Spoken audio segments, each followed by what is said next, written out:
G'day guys, Jase here from Flying with Jase. Welcome to part 2 of basic navigation techniques. Today I want to go through some of the details of a training flight we did recently from Redcliffe in southeast Queensland to Watts Bridge Airfield, which is a really nice spot to stop for morning, maybe for a coffee. They have some really good fly-ins there. Over to Jimna, to the fire tower here at Jimna. Those of you that do nav training with me will get to know the fire tower pretty well. It's a tricky little spot to find because it's literally a fire tower with a tiny little town beside it. Do your navigation correctly, you'll find it. And back to Redcliffe, dealing with some more complex, busy airspace in this area here. Really simple flight, took us about an hour and a half, but a lot of different things went on during this flight. And I just want to highlight a few of the considerations and a few of the things that went into the planning and into the 7 Ps before departure to make the flight as uneventful as possible and to make me do as little work as possible in flight.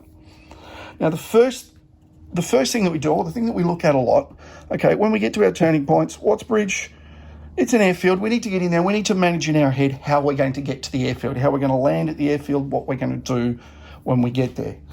Now, we've all seen the Ursa. Look at an Ursa printout, looks a bit like that.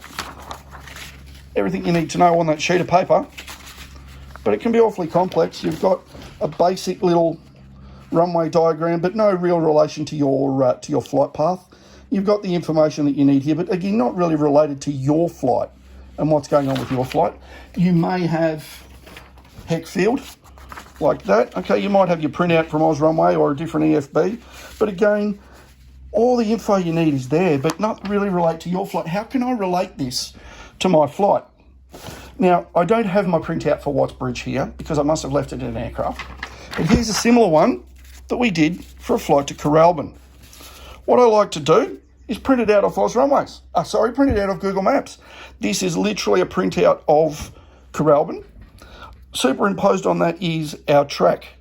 And I just use the ruler feature of Google Maps. So you just literally use the ruler to measure from your last turning point to there, or from your departure point to your arrival point. Okay, so I can now see the runway sits like that. My flight into it looks like that. There's going to be some town. I can see the built-up area out here. You know, bear in mind the age and things may have changed on the ground, and some of your rivers may not stand out as well because there may not be as much river there, or it might be dry. But this gives you a good idea and a good picture in your head. Now, you can also draw on here your circuits, especially if, as is the case at Coralbin, you've got some high ground here and some green high ground, so you can lock that away. You've got some high ground here, and circuits are both in that direction. Okay, one runway, on runway 30, you've got left circuits, and on runway 12, you've got right circuits. Physically draw it in there so that you've got that picture in your head. It also helps you decide where you're going to go and where you're going to be able to maneuver. So you've got that thought, and you've already thought in your brain, am I going to join the dead side here, join crosswind there and flight? What am I going to do? It helps you think that way. I also take the basic info from the Ursa, all right, and I write that on the top. And I have this in the aircraft with me. I physically use this when I'm briefing my arrival and when I'm getting ready for my arrival into the airfield. So now my runway's at 1230. I've written the elevation of 308 feet. Saved me doing sums at the time when I'm trying to do other stuff. I've got my circuit altitude and my overfly altitude's written in. Okay, so it's easy enough to add 1,000 and 1,500, but save you the time, there it is. Any other pertinent information is written in there. So try doing that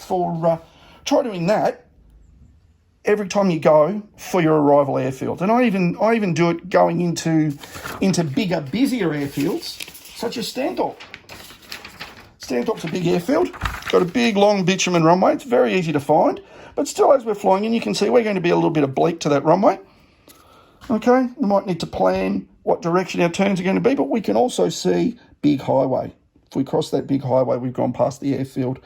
All right, we know we're going to be flying in over wooded area into these area here of big sheds. Those are big sheds. That's not drawn on the map. So there. Another point in your planning, your 5 Ps, or however you like to think of that. When we're coming into Jimna, all right, a photo of that's no good, but we might be able to pop this out. Yes, that's off my EFB. I've managed to zoom in as far as I could on that final bit of the track in there. And we can see this road. We can see these intersections, and yes, I know roads are never a good thing to try and use as a turning point because they tend to hide. And we can look here, we've got a road running on the edge of a pine forest, okay, and definite shaped pine forest, and providing it's still there, and as we found out on the day, that much of it actually isn't there, but you can see where it was cut down.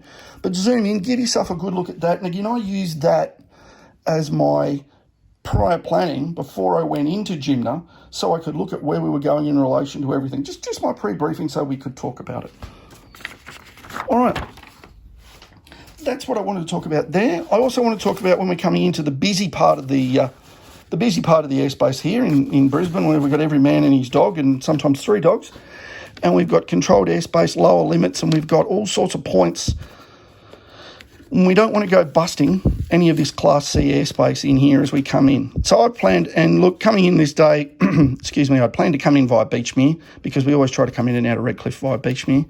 But I picked a point as we came in that I knew if I descended to, and we did this in the pre-planning stage, that I wouldn't bust that airspace. So as we came out of Jimna, we knew, okay, that this 4,500 foot step starts at that blue line there. So if I use Woodford, and I know the prison at Woodford, okay, if I use Woodford or Kilcoy, being this big river here, if I make sure that I'm at 4,500 feet by there or below, then I'm not going to bust this. And it saves you flying in and then going, oh my God, step, screaming on down. It allowed us to start descending early, fly down past Woodford, just keep trucking on in. Our next one's our 3,500 foot step, okay? We had Illenbar here. As long as we were 3,500 or below a beam Illenbar or just over that town or over the power lines there, and I picked to beam that town. Again, we knew we weren't going to bust the 3,500 foot step as we went in. So just pick a point and plan your descent around that. All right, let's get into the whole reason we're here, which is actually the flight log for this particular flight, what we did and how we did it.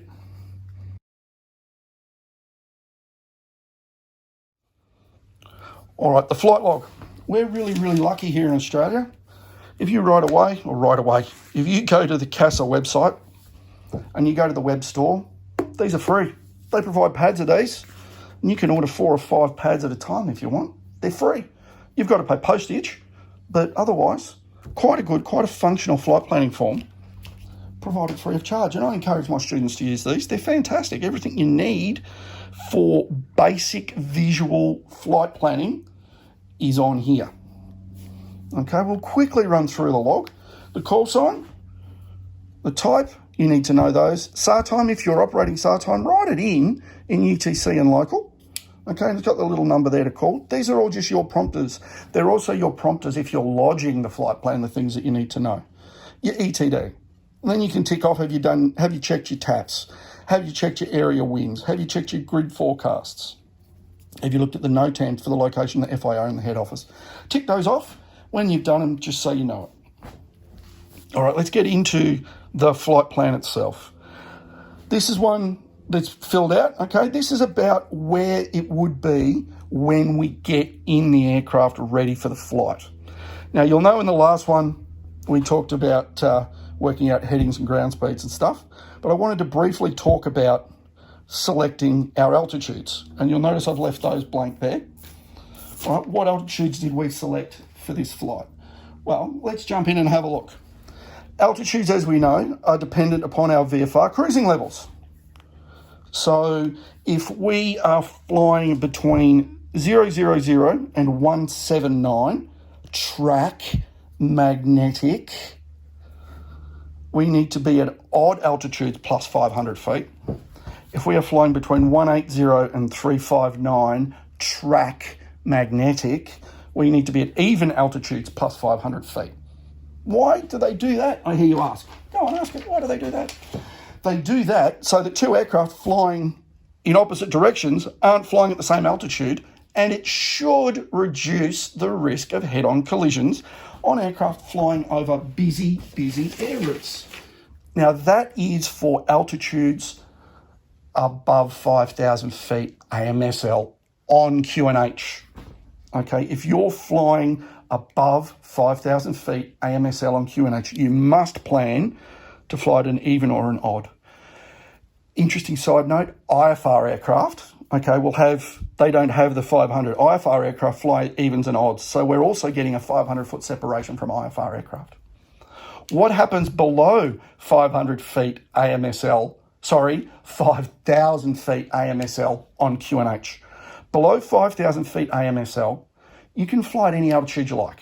Okay, you don't have to fly at these, but it's a really good idea to do it because it affords you that safety of not having a collision with another aircraft coming the other way. Now, the chances of you seeing an aircraft, even at the relatively low TASs of 100 knots that we fly, coming the other way, are fairly remote if you're head-to-head. You might be in with a little bit more of a chance if you're on a diverging course or catching up from behind. So that's always a good idea there. So what altitudes did we select for this flight? Well, if we look at our first one, okay, and remember it's based on your track magnetic, and I like the way they put the M's in here to remind us that we need to apply that magnetic variation. The magnetic variation in this area is 10 degrees. We need to subtract 10 degrees from all of our true headings to our magnetic headings. So we are variation east, magnetic least, variation of 10 degrees east.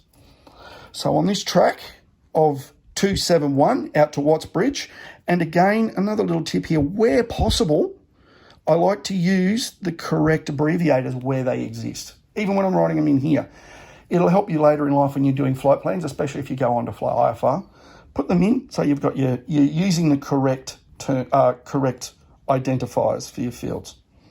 So for our flight to Watts Bridge, our track is 271, okay? That's firmly between 180 and 359. In fact, it's pretty close to halfway. So what flight are we going to do that? We need to do an evens plus 500. So for that leg, I chose A045. Again, I like to write those in that format because that's the format you'll need to write them when you're lodging a flight plan. A stands for altitude, 0 tens of thousands, 4,500 feet. Okay, if you're in flight levels, you might write F350 for flight level 350. So because we're in this evens area, A045, we flew that one at 4,500 feet. Let's look at the next leg. Into Jimna, our track is 350. Again, we're in the 180 to 359 segment, so we want an even plus 500. For that leg, it was a fair way over some fairly big hills, 6,500 feet. Back to Beachmere, coming on in now. If we look at our Beachmere track 121, firmly in that area there. So we need to be at an odd altitude. We don't want to scream in and descend quickly, so we aim to be at Beachmere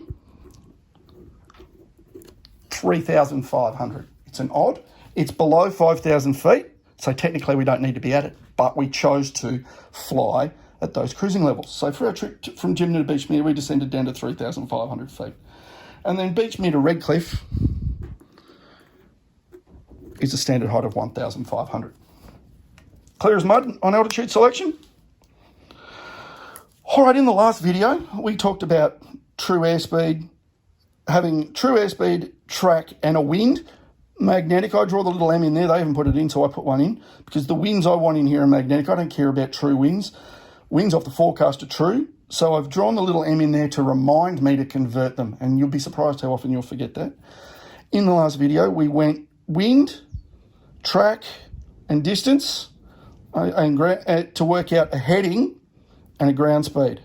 Okay, we put all those in. Go back and refresh yourself if you like. So if we look at our first leg here, okay, using a wind of 022 at 7 knots, magnetic, on a track of 271, okay, and a TAS of 100 knots, we come out to a heading of 276 and a ground speed of 96 knots. From there, using the whiz wheel, I was able to put 96 knots on the outside, and look, I got a new whiz wheel. Okay, put 96 on the outside against the minutes or against the hour. So we're going to do 96 miles in 1 hour. Okay, our distance of 33 miles takes us 22 minutes, 21 minutes. No, it doesn't. It takes 20 minutes. So the distance is going to take 20 minutes. But we need to add 1 minute for every 2,000 feet we climbed. So I needed, and theoretically I've made a little bit of a paperwork error here, I needed to add, because I'm going from sea level to 4,500 feet, I needed to add an extra 2 minutes. So that 21 should actually be 22 minutes. Look at that. Should actually be 22 minutes. Why do we do that? Well, we're not climbing at our 100 knots. And we're also, as we're climbing, we're not travelling over the ground at the same speed we would be in the cruise, because some of our vertical speed is some of our horizontal speed, tongue-tied, is converted into vertical speed. So for your ETIs, when you work out your distance at your ground speed, add 1 minute per 2,000 feet that you need to climb for each and every leg. So on this leg here, we climbed another 2,000 feet when we left Watts Bridge for Jimna. We climbed another 2,000 feet. So we added another minute into that ETI. Clear as mud? So we know that it's a 21-minute ETI, or estimated time interval, from Redcliffe to Watts Bridge. This is our estimated elapsed time. This is how long total for the flight is. In this case, we weren't landing at Watts Bridge, we were only overflying it.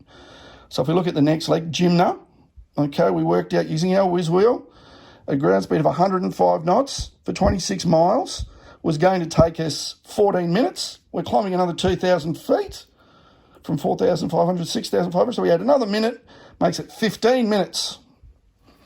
Okay, in our elapsed time, that's a total time of 36 minutes.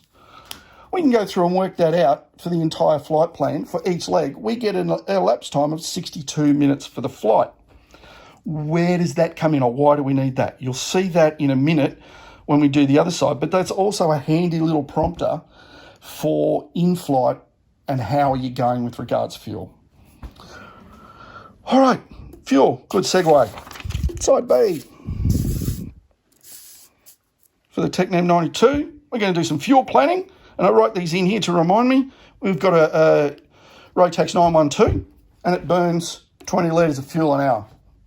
Okay, 20 litres of fuel an hour equates to 1 litre every 3 minutes, and again, that's going to come in handy in a minute for us. We remembered the other side. We said our cumulative flight time, 62 minutes. Okay, we put 62 minutes in there, and we know if we burn 20 litres an hour, okay, so in 1 hour, we burn 20 litres. 62 minutes, or 1 hour and 2 minutes, is going to take a smidgen over 20 litres. Really? Well, there's a gross error check for you. 21 litres it's going to take. Now, we work on, for simple planning, certainly with this aircraft, just work on 20 litres an hour, okay? You're going to use a little bit more in the climb. You're going to use a little bit less in the descent. But 20 litres an hour seems to come out pretty spot on over the whole flight. So if you plan on that. So we said it's going to take us 62 minutes. We're going to use 21 litres. We're not working with a variable reserve. We don't need an alternate, and we're not planning to do any holding. You may consider these if you're going somewhere that's got a little bit of bad weather. You might want to have some holding, or you might want to plan for flight to an alternate if you're not 100% sure. Sorry about the condition of the runway at your destination, but we can worry about that later. We do, however, allow fuel for start and taxi, because you're going to burn fuel. That's not included anywhere in your flight fuel. Your flight fuel only starts after departure. So for that fuel you burn, starting, taxiing to the holding point, doing your run-ups, completing your pre-takeoff checks, lining up, getting airborne, all of that, we normally work on 5 litres per takeoff. So if this flight, and I've planned this all as one, if we were landing at Watts Bridge, that would be 10, because it would allow for the fuel to taxi in, shut down, start up, taxi out, and take off again at Watts Bridge. We only did one, so 5 litres. Note we don't count any minutes there. The minutes are irrelevant. Another one where we slightly move away is our fixed reserve. Okay, we have to allow, the regs say we have to allow for a 30-minute fixed reserve. We make that 15 litres instead of 10 litres, which it would be at 20 litres. Now my brain just went soft. Instead of the 10 litres that it would be at 20 litres an hour, we bump that up. A little bit of fudge factor gives us 15 litres. So if we add all of those figures up, it comes to a fuel required of 41 litres for the flight.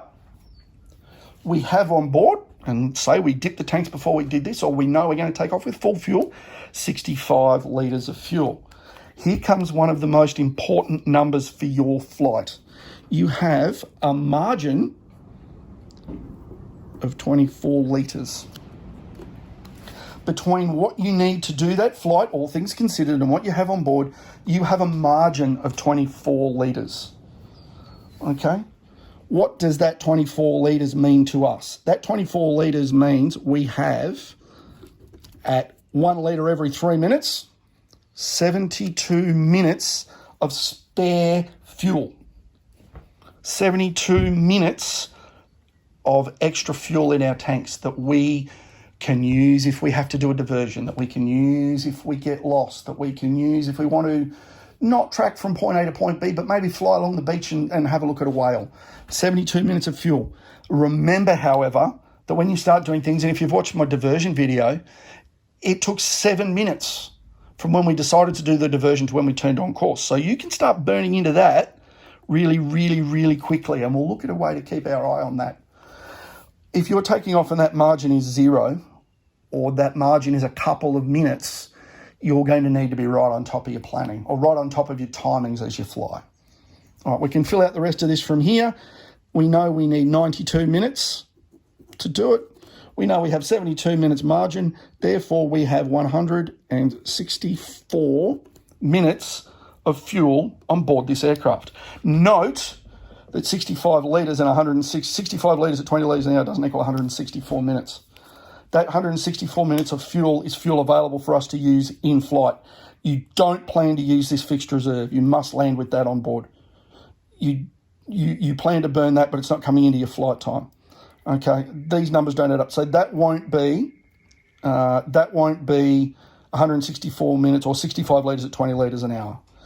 That's what you can plan for your endurance, 164 minutes of flight time available. I didn't emphasise enough the fixed reserve. You cannot plan to use that.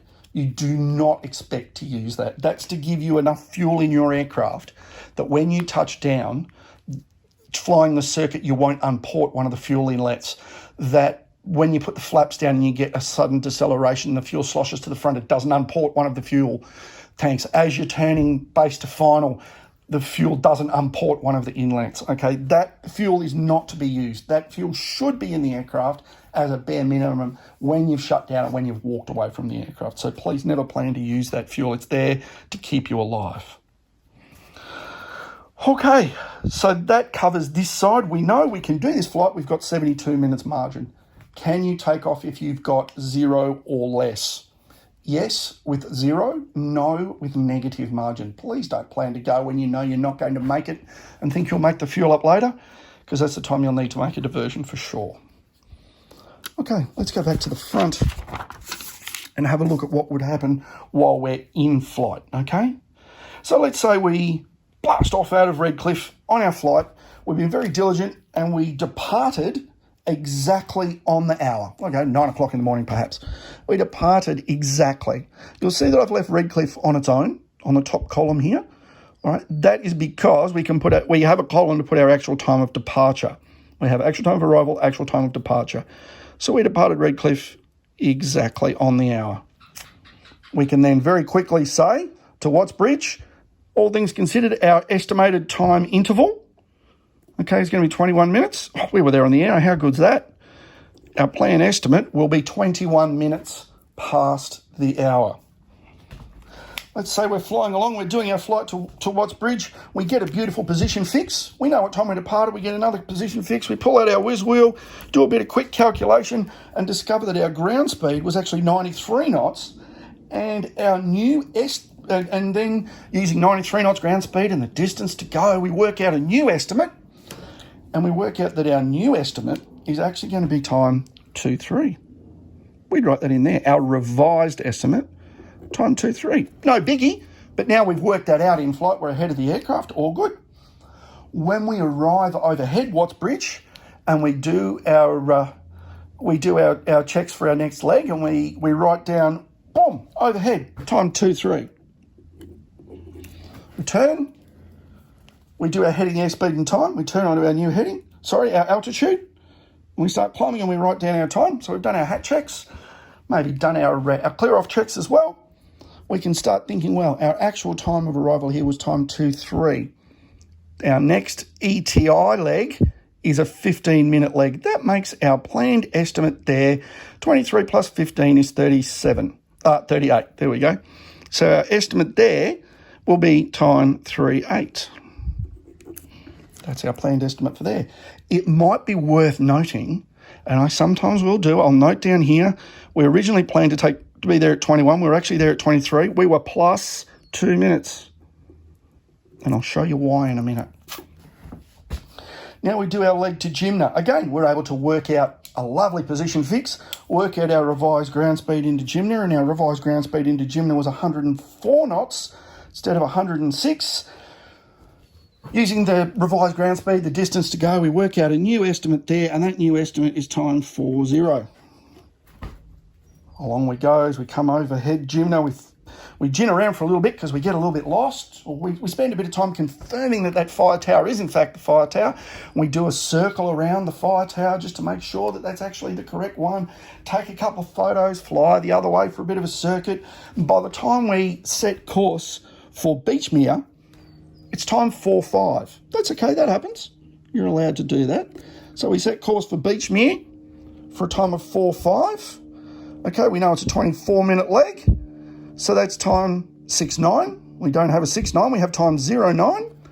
So it's time 09 is our estimate for Beachmere. But again, remember, we were going to be there at time 38. We were there at 45. That was an extra 7 minutes. Put that extra 7 minutes in. Because if you were tight for fuel, okay, we now know that we've done an extra 9 minutes here. We've done an extra 9 minutes of flight. Let's say this one went as planned. This one, we're a little bit far. This one went as planned and it was 0.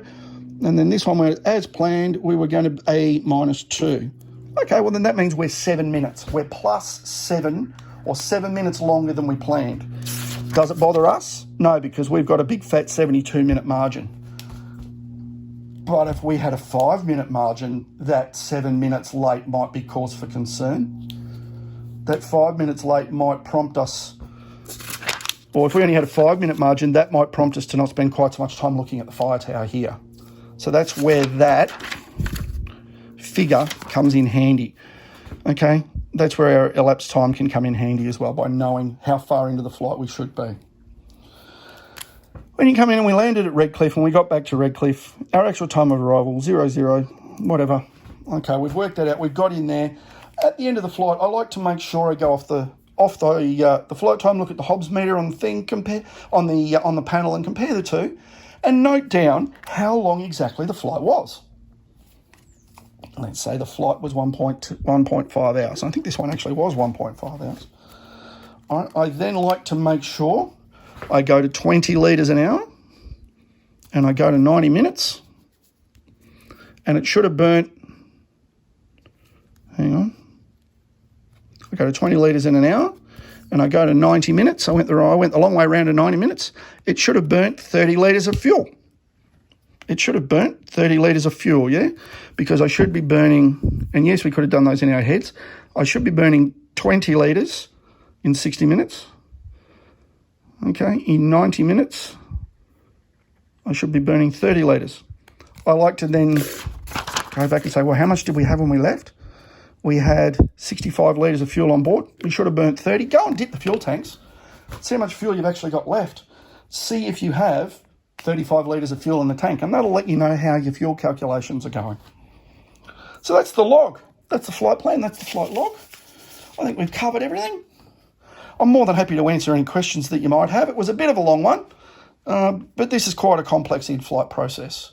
Let me know if you've got any questions or any issues, and fly safe.